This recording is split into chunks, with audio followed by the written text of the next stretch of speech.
So this is a completely different activation. Okay. This is a much more intimate and smaller activation. Like tonight, I'm hosting a dinner with Ferrari Scuderia 1 driver, Charles Leclerc, with our selected members to talk about his experience and to talk about the synergy between VistaJet and Ferrari, and also racing in general.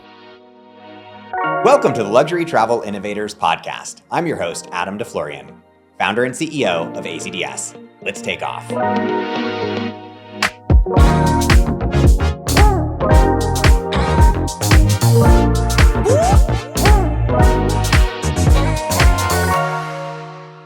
Today I'm joined by Leonia Qi, president of VistaJet US. Leonia, thank you so much for joining me on Luxury Travel Innovators. Thank you, Adam. Thank you for having me. Of course, it's great to be here in Miami for Formula One Grand Prix. I know, it's such a vibrant city. I think every time I come to Miami, you could feel the energy, especially in the last 5 years, culturally, and just how the street looks, how the shops looks in design districts. Everything have changed so much. Yeah. With the Grand Prix F1 started here, this is the third year. In the US, in Miami, it's just really exciting. It's a really exciting week. Very exciting, and I totally agree with you. The energy in Miami and the investment that's pouring into South Florida in general, just watching it you're just in an incredible boom. And I'm sure you probably see it as clearly as anybody with the volume of VistaJets flying in and out of the local regional airports here, right? It's a lot. Between Miami and New York, I would say is one of our most frequent routes. Yeah, perfect. I'd love to hear a little bit more about your background and what brought you to Vista. Of course. So I started my career in finance. I have a degree in financial engineering, so lots of numbers. It wasn't in private aviation, but what has always interested me is how complex system works. And what really taught me on Wall Street, I feel like, was I can make a decision with imperfect information, because a lot of times you have to make a decision under a lot of pressure. And all you could wish for is that you have more information than the person on the other end of the table, right? Or on the other end of the deal. So how I got into private aviation is that I started a company to do financing for private jets with two colleagues. And at the time, VistaJet just placed a historical order of over $7 billion. That was 2014. Okay. And VistaJet, we own our entire fleet. That's our business model. We're managing the risk of depreciating assets where our customers don't have that risk. All they need to worry about is that where they need to go, right? So my company at the time was financing VistaJet fleet. And I think I was really drawn into the business model. The chairman and the founder and also the team at the time really set out to disrupt the industry, because at the time, if you wanted to fly privately, you could either own a jet, join a fractional ownership, that's basically own part of the jet, to have a consistent service. And that's very regional as well. So VistaJet was set out to do is to take away the ownership risks, but to give you the consistency in terms of how you fly. Each time you go on a tarmac, you know exactly what to expect. Was set out to disrupt the industry, so I was really attracted to that. That's how I joined VistaJet from 2016. This would have marked my 10 years. Amazing. Congratulations. Thank you. And since then to 2026 now, what sort of growth have you been experiencing? It's around tenfold. So at a time, the company, we had just over 30 aircraft. Okay. And today we're shy of 300 aircraft around the world, identically branded silver and red. We have a model here, which is our Global Express model. Really proud of the growth. When I just joined Vista, also, I was spearheading the Asia Pacific efforts, because for us, what's really important is that we have an evenly distributed customer base around the world. Because for our top tier members, they're only paying for the fixed hourly rates, occupied hours. So ideally, for this type of aircraft, I'll have a customer that can fly from New York to Shanghai. The next customer would take it from Shanghai to London. And the third customer can fly from London to Dubai. And the last customer can take it to Zurich. So we don't fly empty. Right. So which is very important. We have customers around the world. I took over the US team from 2018. Okay. That's when VistaJet really decided to enter the biggest private aviation market, which is the United States market. And we were growing our fleet here. That's when I took over the US market. Amazing. Now, when was the ExoJet acquisition? Was it around that time frame? Yeah. So the ExoJet, it was end of 2017. Interesting. And what made that such a interesting acquisition for VistaJet in terms of entering the U.S. market? Obviously, gaining additional aircraft into the fleet. But what made that a good fit for Vista? So that's a really good question. I think we were looking to grow in this market again. It's the deepest and most mature private aviation market. We wanted to grow our fleet rapidly, and ExoJet has always had a really good reputation. That's number one. The management team was great. And most importantly, it has a fleet that is Bombardier, right? So there's some citation, but mainly was Challenger 300s. Right. So we purchased ExoJet. We took the fleet. We say that we visitize them. So basically, we paint the fleet, and then we wanted to make sure the exterior, interior that conform with how our fleet looked. And we'll retrain the crew for our safety standard and also service standard. Fundamentally, also, we saw another opportunity. So the ExoJet, it was offering a business model that was a jet card on their fleet. Right. Where when we took over, we absorbed the fleet. That became part of the VistaJet members fleet that benefits all of our members. And EXO, what we changed EXO to, EXO become today is the biggest private jet marketplace, where it's an app based. So you could go on and you could basically search for a flight, and it can confirm instantaneously your flight on an aircraft category. And that was also part of the JetSmarter piece of the EXO umbrella, right, at the time?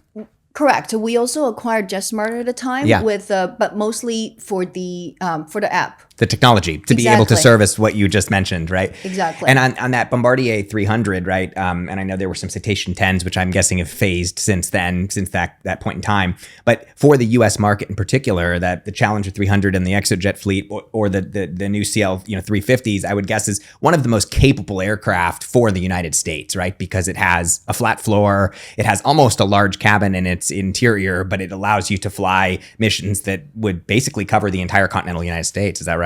Exactly right. So the Bombardier Challenger 300, 350 series is, in my personal opinion, this best in its class super mid aircraft. So it seats, we have two configurations, either 8-seater or 9-seater, and it can fly close to 7 hours nonstop. So it really covers coast to coast, even from Miami to Seattle. Yep. A lot of the missions depends on the wind. It can fly direct, which is a great aircraft for the United States. And you're right, it's a flat floor, and most importantly, stand-up cabin. I mean, depends on how tall you are, right? So it's like 6'1".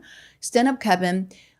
It's really a great aircraft. So the ExoJet at the time had a Challenger 300s, and we have phased out the Citation 10s. So that's correct. And we were taking delivery of a lot of the Challenger 350. And this year, we just announced a firm order of 40 Challenger 3500. So that's the next generation of the Challenger 350. Okay. And we have an option of up to another 120. So total 160 Challenger 3500s. We're going to start taking delivery immediately. We're really excited about that. That's super exciting. Is there, as far as range, does it have range improvements as well to the Challenger 350, or is it very similar? Range-wise, it's very, very similar. It's 3,500 nautical miles. Okay. But avionics and inside the lighting, a lot of the oxygen flow, because nowadays when you travel, it's all about the avionics, how quiet the aircraft is. A lot of the technology is improving. That's very cool.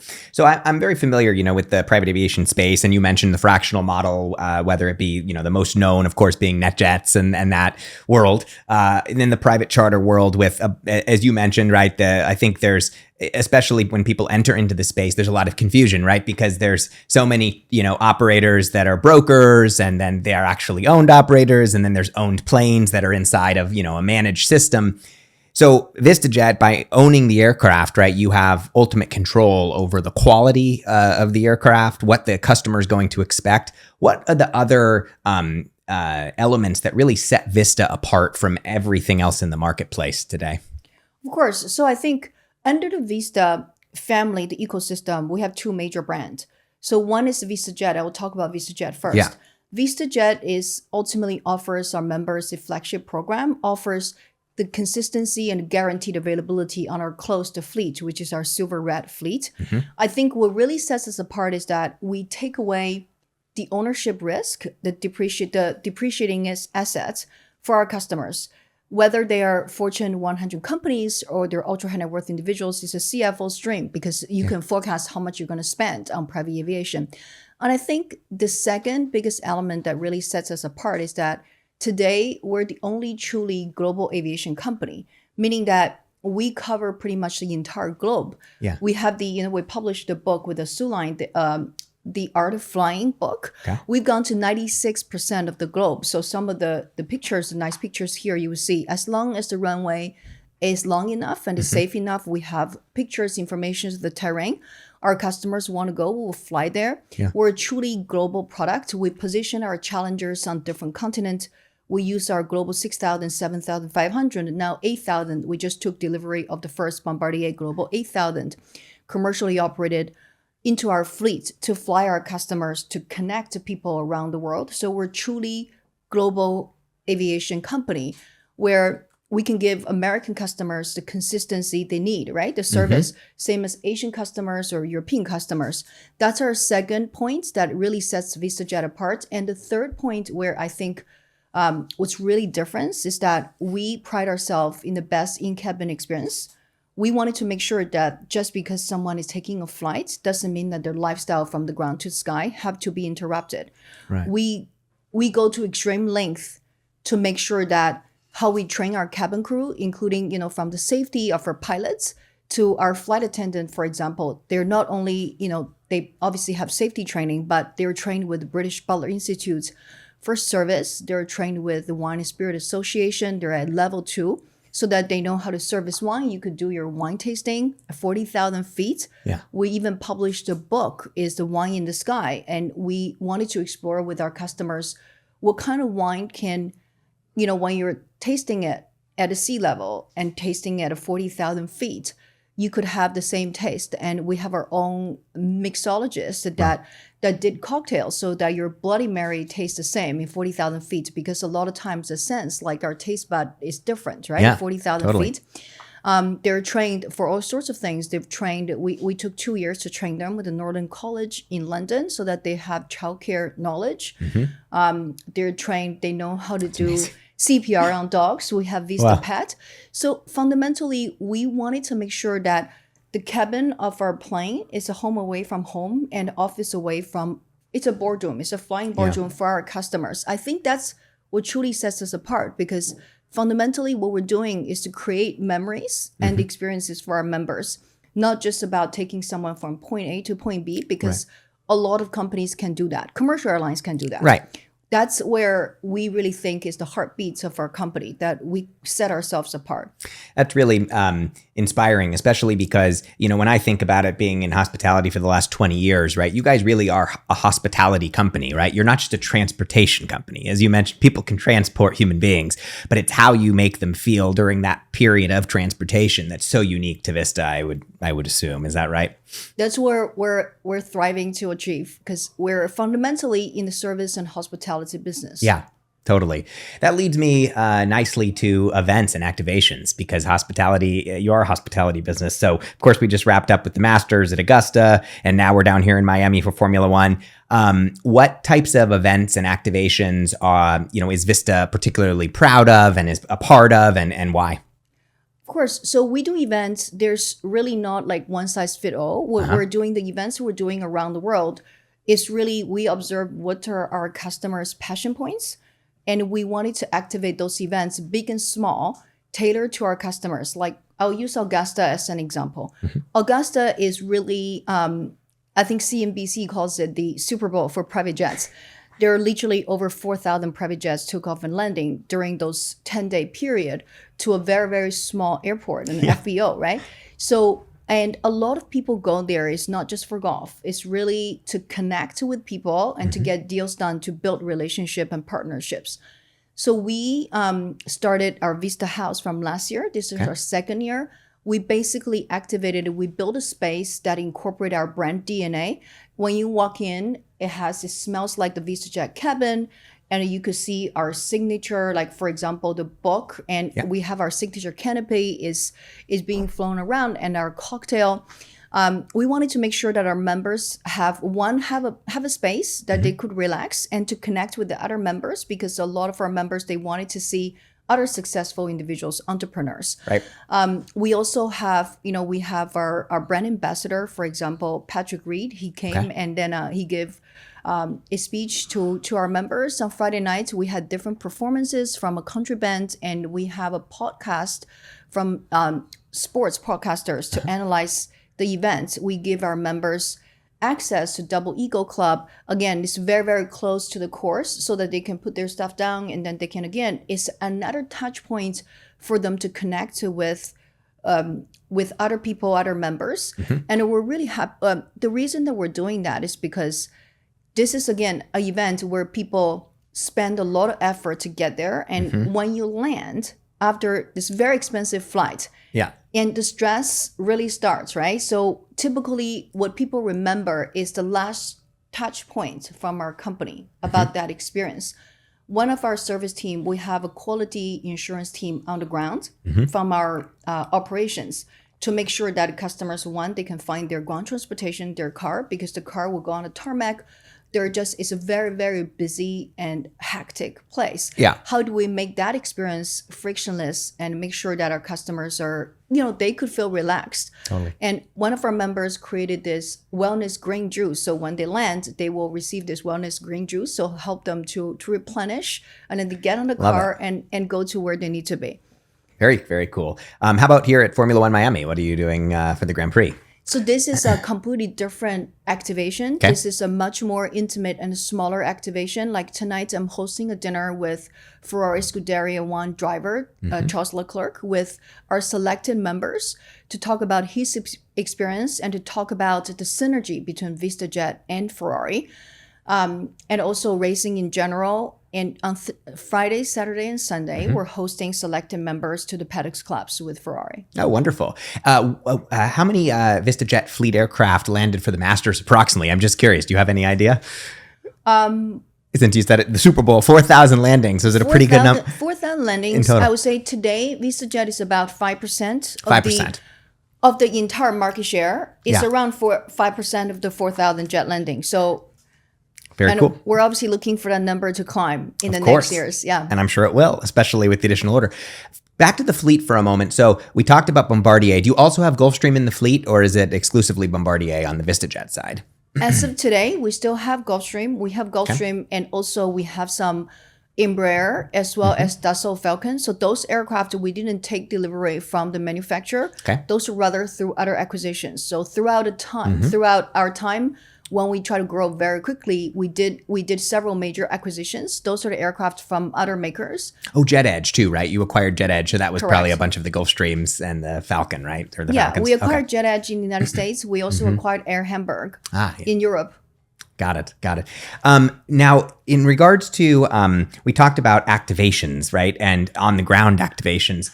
And then, bringing people from point A to point B, which is, so much more than just the way that they fly. What would you say when you're going to market, right? And it's a competitive space, and you're going head to head, let's say, right, against fractional, against other charter operators. And you're talking about the difference in regards, to the, the silver and red fleet and the on-ground experience and so forth. Would you say, from a pricing perspective, that the customer coming in and is, and I guess pricing might not even be the perfect word, more just from a value perspective, would you say that you are between the different acquisitions, that you have an offering that would suit the needs of somebody and be competitive to pretty much anything in the marketplace? So that's a really good question. I think it's a very competitive market. I think a lot of people, they are looking at pricing, but for the VistaJet product, we're definitely selling value. We pride ourselves in being able to offer the service that is a guaranteed availability and a consistency service around the world. And then we have the XO product, which is a marketplace, the biggest marketplace product, and it's really dynamic pricing. And what's great about joining that membership is that you can check out all the prices across different fleets, and it has the Vista infrastructure. So it's a global service. And what XO can guarantee you is instantaneous booking on different category aircraft. So there's a price point for everyone. At the same time, there is a guarantee on safety. And then the VistaJet operations, we're looking at it. So it benefits from the global infrastructure of VistaJet. But for I would say for price comparison, the XO is a perfect product. Got it. Makes sense. Let's step back a minute and talk about luxury in general. My podcast is Luxury Travel Innovators. And obviously, I'm mostly focused on travel, tourism, private aviation, luxury second and third homes. I had earlier on the podcast, I had the CEO of the World, the ship, the ownership ship that cruises the world and has an incredible volume of ports. It's always at sea. When you think of luxury brands, right, outside of aviation, you mentioned Ferrari and, of course, the dinner that you're hosting and the synergy between Ferrari and VistaJet. What luxury brands do you think just do an extraordinary job today that you just have the utmost respect for? I think in a lot of in different kind of space, they're different brand, but in general, the brand that I'm looking at, obviously I'm in a luxury space, I'm always looking at it. Yeah. But I think from a brand, for example, in the hotel space, Sure. I think Aman Hotel and Four Seasons are the two. They're kind of very different. They're doing different things. Like Four Seasons, much larger. They're focusing on a much bigger clientele. Where Aman is smaller and they have their niche, but Aman starts to get into urban space. But if you look at these two hotel brands, what they are trying to offer, what they are striving to offer, and they are successful, is the consistency. Because when you step into a Four Seasons or Aman, and both, by the way, both launched their yacht service, right? Aman Getty and Four Seasons Yachts. Yep. And what they're really trying to capture is the experience for customers, is what VistaJet is capturing, because the memories, the experience is what people would remember. They want to be able to capture that every place, every single hotel. When you step into an Aman hotel, whether it's in New York or in the mountains of Courchevel, it's unmistaken that's Aman. Yeah. And Four Seasons is the same. So I think it's a consistency in terms of service that really differentiate them. Yeah, totally. How about in retail? Who do you respect in retail? I always think that retail, travel is one thing, right? Because it's so close to home. In the luxury retail side, who do you think just does a spectacular job?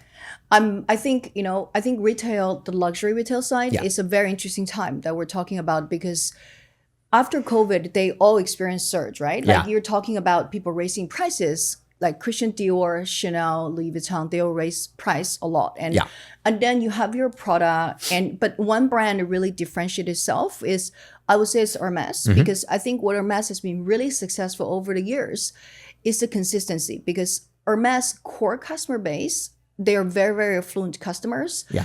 Hermes doesn't focus on aspirational shoppers. And I think that takes a lot of discipline, because during the years, luxury goes in cycles.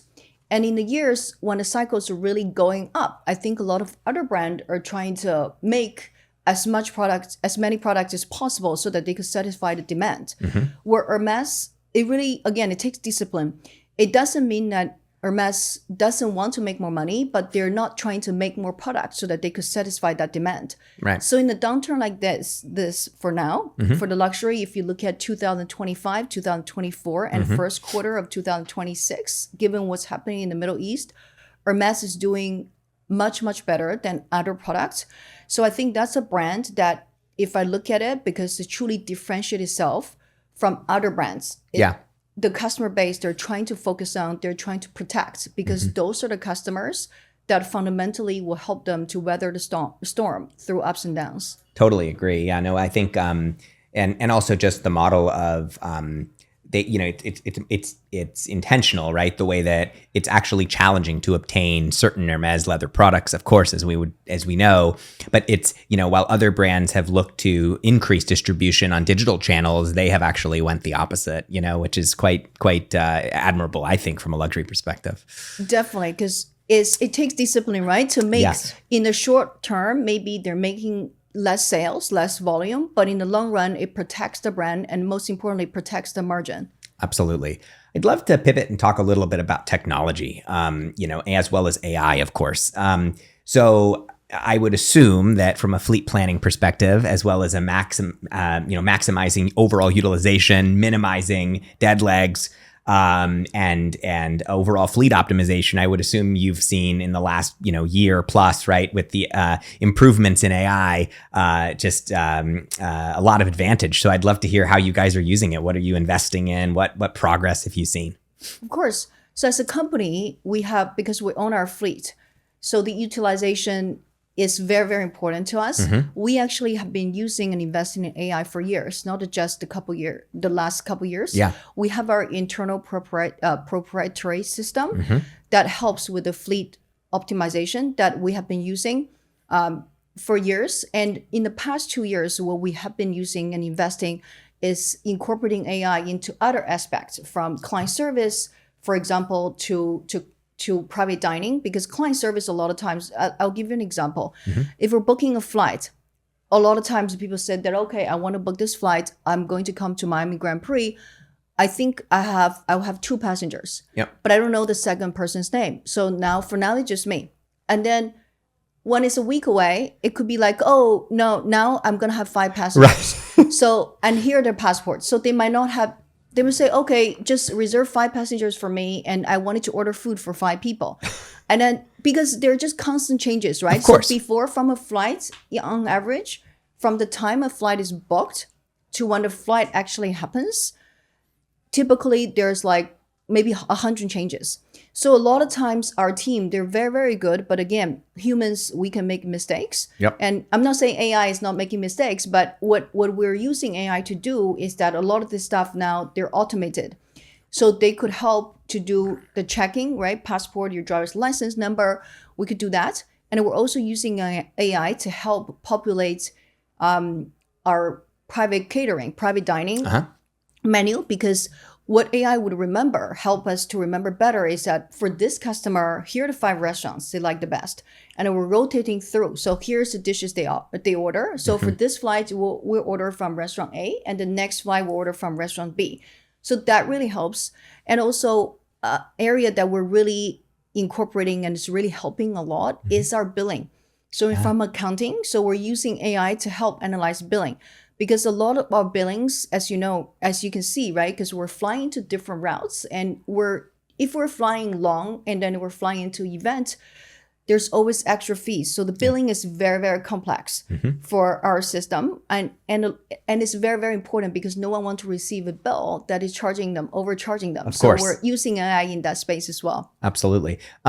Out of curiosity for our listeners, our audience is quite global, and we have a large audience in the travel advisor community as well. Are there any particular destinations that you've seen pop up that surprised you recently, either on a global scale or here in the US, it's surprising because you in the past might not have seen so many aircraft, operating to that particular location? Of course. Ever since COVID, I would say Alaska has become a destination, because Alaska, typically Anchorage, we use that as a fuel stop. And so it's a lot of commercial airlines, but now a lot of times Anchorage is a destination. People go there to do ice fishing. They get on a cruise ship, and they're doing, relaxing. There's some mountain hiking as well. So it's really a destination now. Amazing. Yeah. Incredible fly fishing too. I've had the opportunity to fly fish on the Kvichak River. So if you fly into Anchorage and then you get on a very small King Air aircraft that takes you to right by the Kvichak, and you're truly there's more bears than human beings, around you. It's really an incredible experience, and it's the type of thing that obviously a smaller aircraft, but the connection to a smaller aircraft on a gravel field that allows you to land onto the gravel field, and in the past, right, it's something you couldn't have done, right? You can't get to those types of locations, so that it's quite fun. That doesn't surprise me. People like that experience, Yeah, it's definitely become a destination, and we also have quite a few customers in the past 2 years. They've gone to I'm trying to think, that name is in South America, Glasgow.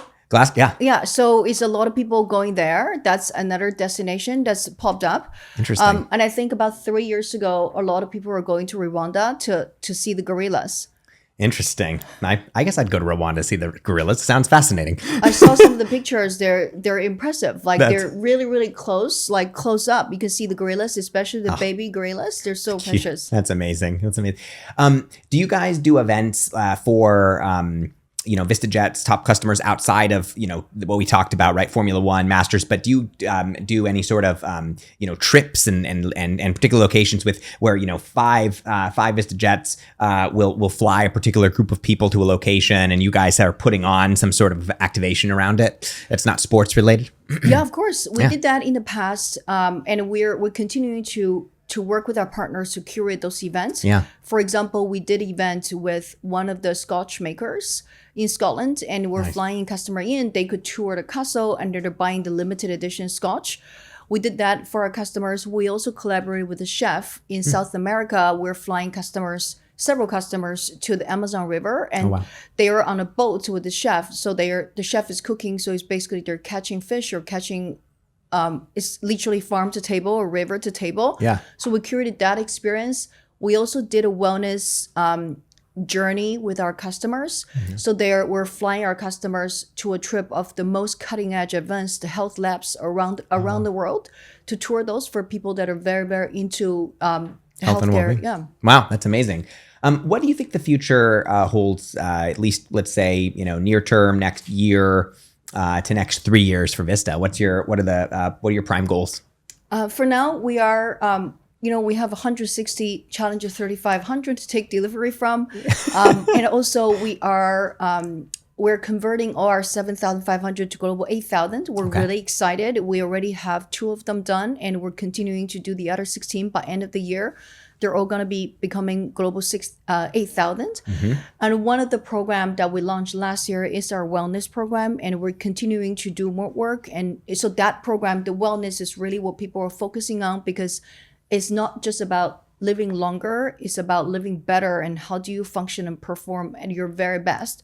Whether you're a CEO or you're an athlete, you land in Singapore, you might need to go to a race, or for an artist, you have a performance, and for an executive, you need to go and close a deal. So really focusing on improving that from in-cabin, from what they're eating, and from the lighting, and from the oxygen flow. And we collaborated with Dr. Barbara Sturm. We trained our flight attendant on the 7,500 to do facial, like a quick facial for her customers. So that's an area we're really focusing on, and we are launching a sleep campaign.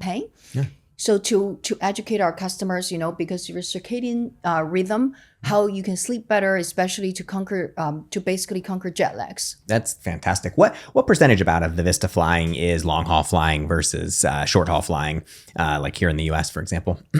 I think it's about half-half. If you look at our fleet, and in the US, I wouldn't say all of this is short haul flying, because if you're flying from California to New York, it's same distance from New York to London, right? Right. Yeah, I do that commute. So I know that's what I tell myself is same as bi-coastal commute.